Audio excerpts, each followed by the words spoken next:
Los saludo con mucho gusto. Hola, hola amigos, hermanos en Cristo. Los sigo invitando para que le den like, compartan y se suscriban al canal de YouTube y también nos puedan visitar en la página de Facebook Evangelium Viche.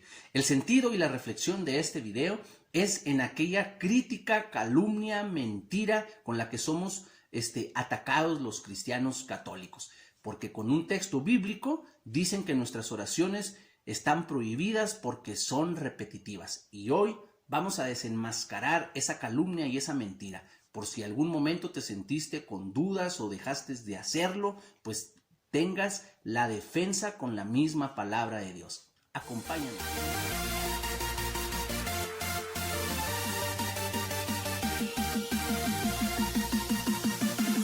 El Santo Evangelio según San Mateo, capítulo 6, versículo del 7 al 8. Al orar, no hablen mucho, como hacen los paganos, creyendo que Dios va a escuchar todo lo que hablaron. No sean como ellos, pues su Padre ya sabe lo que ustedes necesitan antes de que se lo pidan.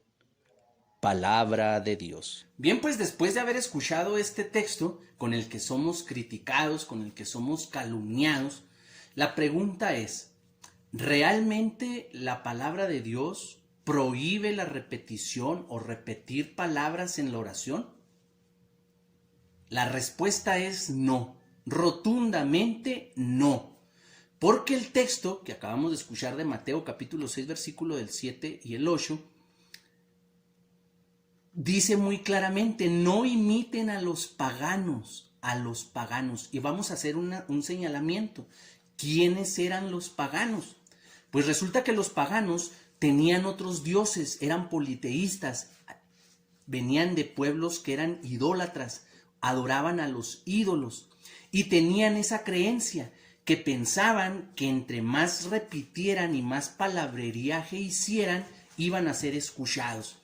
Recordar que también Dios es un Dios celoso y fuera de Él no hay ni un otro Dios. De tal manera que nosotros al dirigir nuestra oración, nuestras palabras, tienen ese sentido a Dios de alabanza, de adoración, de agradecimiento, de petición, según sean tus palabras. Entonces no hay por qué tener miedo, la palabra de Dios no prohíbe hacer repetición de palabras. Prohíbe en ese mismo versículo donde dice no imitemos a los paganos, pero si nuestra oración, nuestras palabras, nada tienen que ver con las palabras idólatras o dirigidas a otros dioses o a ídolos, nada tiene que ver nuestra oración, nuestras palabras de oración con la de los paganos. Son dos cosas completamente distintas. Y entonces, en este mismo texto, vemos el rechazo que no se refiere solo al repetir palabras, o sea, no se refiere a eso, sino al hacerlo sin sentido. Es decir, que nosotros, si estamos haciendo oración o estamos dirigiendo palabras a Dios, pero no las estamos haciendo con un sentido de profundidad, con un sentido de interiorización, con profundidad, pues entonces también no tiene caso gastar saliva y palabras cuando no tiene ningún sentido lo que estamos diciendo. Pero si en mi oración tiene un sentido, están siendo con interiorización, en un momento de profundidad, de oración, de alabanza, de adoración, pues obviamente no queda en este plano de cómo somos criticados en el contexto de cómo ellos nos señalan con este texto bíblico. Y te voy a decir por qué. Porque después de ese versículo 8 en el Evangelio de Mateo viene el 9 al 13 del mismo capítulo 6. Y resulta que ahí Jesús enseña a sus discípulos, dice, no oren, no imiten a los paganos. Cuando ustedes oren, oren así y enseña el Padre Nuestro, el que todos conocemos. Si Jesús está prohibiendo que repitamos las palabras como ellos dicen, ¿qué sentido tendría entonces hacer una indicación de que no hagan esto? Si nos está enseñando el Padre Nuestro es una oración que repetidamente lo podemos hacer. No hay una sola persona en el mundo que no conozca la oración del Padre Nuestro. Y esa oración la podemos hacer día y noche y las veces que sean necesarias y las veces que sientas suficiente mente hacerlo. De tal manera que si ya le ponemos un sentido de adoración, porque Jesús mismo nos lo enseñó, cuando nos dice, cuando ustedes oren, oren así, y nos enseña el Padre Nuestro. Mi pregunta ahora es, ¿qué sentido tendría que Jesús nos enseñara una oración si nos está prohibiendo que repitamos?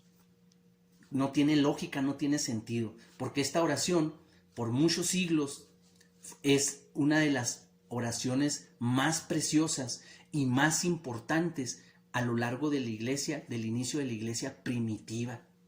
Entonces esta oración se asumió, y tanto se asumió que hombres que quisieron vivir una vida de austeridad como ermitaños apartados del mundo, era la oración que se repetía, y que era incluida o ha sido incluida esa oración en la liturgia, y que en la fracción del pan desde los primeros siglos y los primeros momentos de la iglesia primitiva fue adherida a la fracción del pan. Entonces no nos vengan con cuentos, porque la oración de nosotros, tanto la espontánea como la que Jesús nos enseña, es una oración que puede ser repetida. Esa oración tú la puedes recitar a la hora que sea y en el momento que tú quieras, y no está prohibido. ¿Por qué? Porque la Biblia nos lo enseña. Y no solamente un escrito escueto, sino es las palabras de Jesús que dicen, cuando oren, oren así.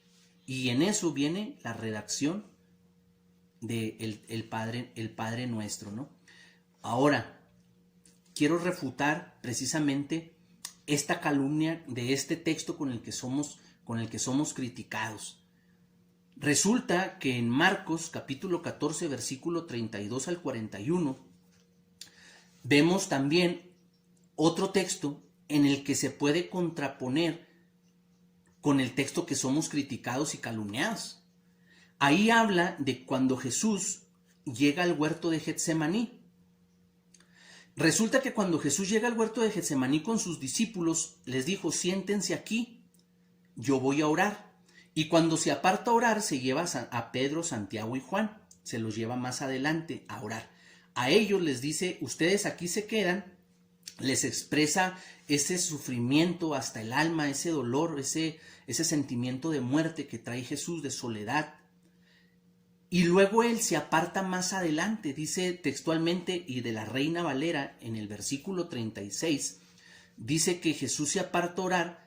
Cuando los deja ahí, él se va más adelante y empieza a orar, Abba Padre, todas las cosas son posibles para ti, aparta de mí esta copa, mas no lo que yo quiero, sino lo que tú. Esas son palabras textuales de la Reina Valera del versículo 36, Marcos capítulo 14. En la Biblia católica, la de Jerusalén o la de América o en la latinoamericana, dice de esta manera, en el versículo 36 también, Abba Padre, todas las cosas son posibles para ti, aparta de mí esta copa de amargura o esta copa, mas que no se haga lo que yo quiero, sino lo que tú deseas. O en otras traducciones que dice que no se haga lo que yo quiero, sino tu voluntad. Entonces, Jesús hace esa oración postrado en tierra, dice la palabra de Dios, y luego regresa y los encuentra dormidos. Les da indicaciones, inclusive les reprocha porque se han querido dormir, que no han podido ni orar ni siquiera una hora. Y Jesús se vuelve a apartar. Y en el versículo 39, en la Reina Valera, dice, otra vez fue y oró diciendo las mismas palabras. Otra vez Jesús se aparta a orar diciendo las mismas palabras. Y entonces en el versículo 39 de nuestra Biblia católica, no en la Reina Valera, en la católica, dice de esta manera, Jesús se aparta de nuevo a orar, repitiendo la misma oración o diciendo lo mismo. En ambas traducciones, tanto de la Reina Valera como en la Biblia católica, ahí está la clave. Si Jesús hubiera prohibido repetir palabras en la oración, ¿por qué Jesús, antes de morir, antes de ser apresado, arrestado, por qué Jesús ora? Se estaría contradiciendo Jesús, enseñando que no se repitan, y luego él en su oración personal, de angustia hasta el alma, hace una oración donde la repite en 3 ocasiones, porque después del versículo 39 dice que 3 veces Jesús se apartó y los encontró a sus discípulos dormidos.